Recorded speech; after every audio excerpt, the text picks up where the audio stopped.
1230013 dari kelas PAI 6L.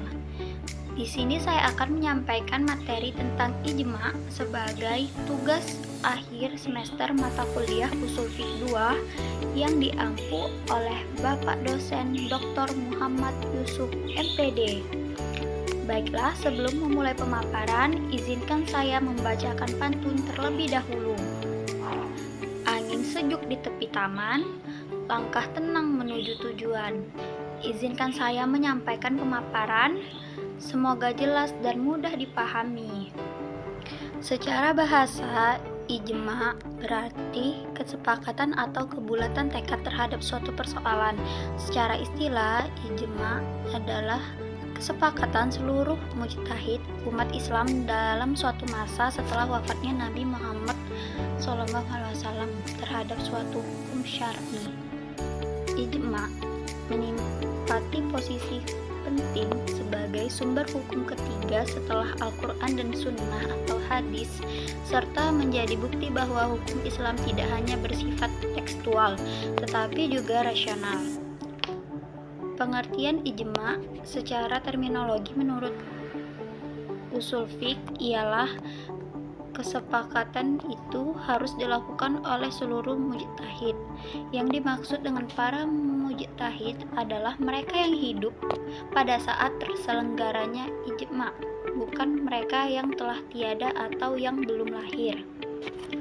Para ulama juga menggolongkan ijma ke dalam dua kategori utama, yaitu yang pertama ijma shorih, yaitu kesepakatan para mujtahid yang dinyatakan secara tegas dan jelas melalui pernyataan atau pendapat mereka.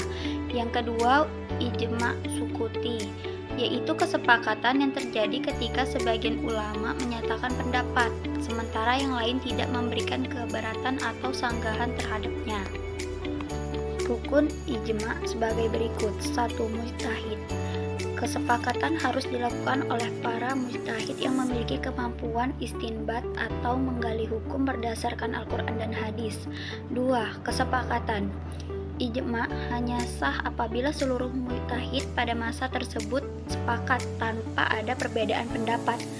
Jika terdapat satu saja mujtahid yang tidak setuju, maka ijma tidak dapat terbentuk. Ketiga, masa tertentu. Ijma dilakukan oleh para mujtahid yang hidup pada satu masa yang sama. Kesepakatan tersebut tidak melibatkan generasi yang berbeda karena ijma hanya mengikat pada zaman di mana kesepakatan tersebut dicapai. 4. Objek hukum. Ijma harus berkaitan dengan hukum syar'i yang bersifat amali atau praktis. Jika tidak berlaku pada hal-hal yang bersifat akidah atau teologis, karena hal-hal tersebut sudah ditetapkan secara mutlak dalam Al-Quran dan hadis. 5. Ijma setelah wafatnya Nabi Muhammad SAW.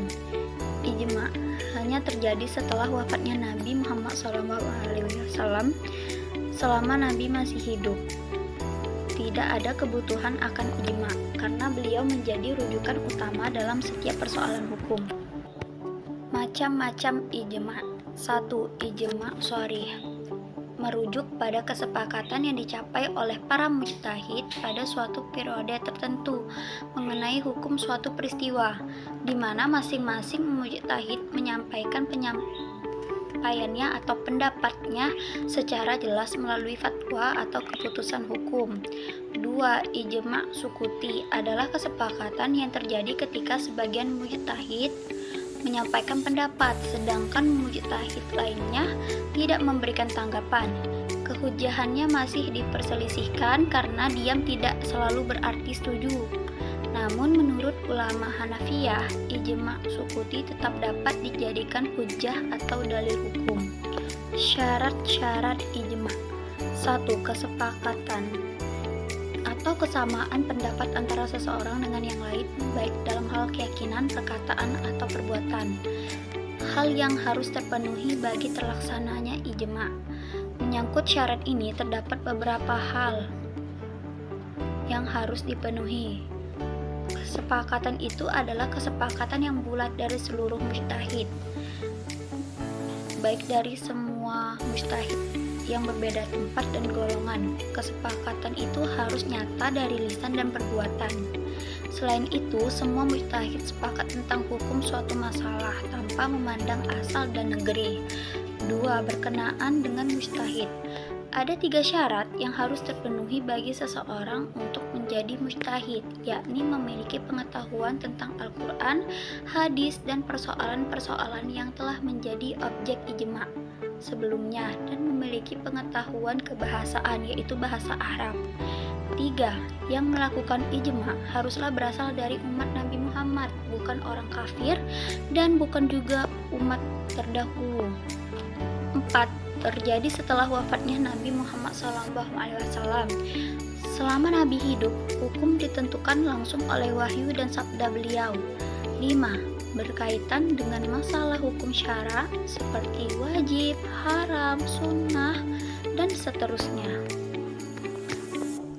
Ijma ada pula yang bersifat khusus. Yang pertama, ijma masyarakat Madinah atau ijma ahlul al-Madinah adalah perbuatan dan kebiasaan penduduk Madinah yang disepakati oleh ulama Madinah dan dipraktekkan secara berkesinambungan. Jadi dapat dikatakan merupakan fikih atau fiqh yang berasal kedaerahan. Ijma ahlul al-Madinah ini ada 2 macam, yaitu ijma ahlul al-Madinah yang asalnya dari al-naql, hasil dari mencontoh Rasulullah, bukan dari hasil ijtihad ahlul al-Madinah, seperti tentang ukuran mud, so, dan penentuan suatu tempat seperti tempat mimbar Nabi Muhammad atau tempat dilakukannya amalan-amalan rutin seperti azan di tempat yang tinggi dan lain-lain. Imam Malik menjadikan ijma semacam ini hujjah beliau. Yang kedua adalah ijma al-ijtihadi, adalah kesepakatan para ulama yang dihasilkan melalui proses ijtihad dalam menetapkan suatu hukum permasalahan. Kesepakatan ini tidak didasarkan pada praktik langsung yang berasal dari Nabi Muhammad SAW, melainkan dari penalaran dan analisis terhadap dalil-dalil syariat. Oleh karena itu, kedudukannya tidak sekuat ijma yang bersifat nakli atau al-naql dan masih diperselisihkan kalangan ulama. Meskipun demikian, ijma al-ijtihadi tetap berperan penting dalam mengembangkan hukum Islam, terutama dalam menghadapi persoalan baru yang tidak dijelaskan secara tegas dalam Al-Quran dan hadis. Lalu yang kedua, ijma al-khulafa ur-rasyidin adalah kesepakatan 4 khalifah, yaitu Abu Bakar As-Siddiq, Umar bin Khattab, Utsman bin Affan, dan Ali bin Abi Thalib yang hanya terjadi pada masa mereka hidup. Kesepakatan ini memiliki kedudukan penting karena mereka adalah sahabat Rasulullah yang penting dan paling memahami ajaran Islam dan praktik hukum Rasulullah. Contohnya meliputi pengumpulan Al-Quran pada masa Abu Bakar, penetapan kalender Hijriyah oleh Umar, dan penyatuan mushaf pada masa Utsman. Baiklah, saya akan menyampaikan kesimpulan dari materi ijma yang telah saya sampaikan tadi. Ijma merupakan kesepakatan para mujtahid setelah wafatnya Rasulullah dalam menetapkan hukum Islam. Ijma menjadi sumber hukum setelah Al-Quran dan hadis dan memiliki beberapa jenis seperti ijma sharih dan ijma sukuti, serta dapat bersifat umum atau terbatas. Syaratnya meliputi kesepakatan seluruh mujtahid tanpa perbedaan pendapat pada satu masa.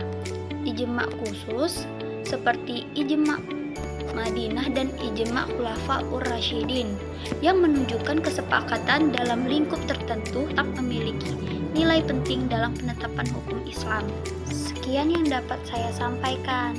Sebelum menutup presentasi, saya akan berpantun terlebih dahulu. Pergi ke sawah menanam padi. Padi tumbuh menghijau warnanya. Sekian yang dapat saya sampaikan kali ini. Semoga bermanfaat bagi kita semua. Wassalamualaikum warahmatullahi wabarakatuh.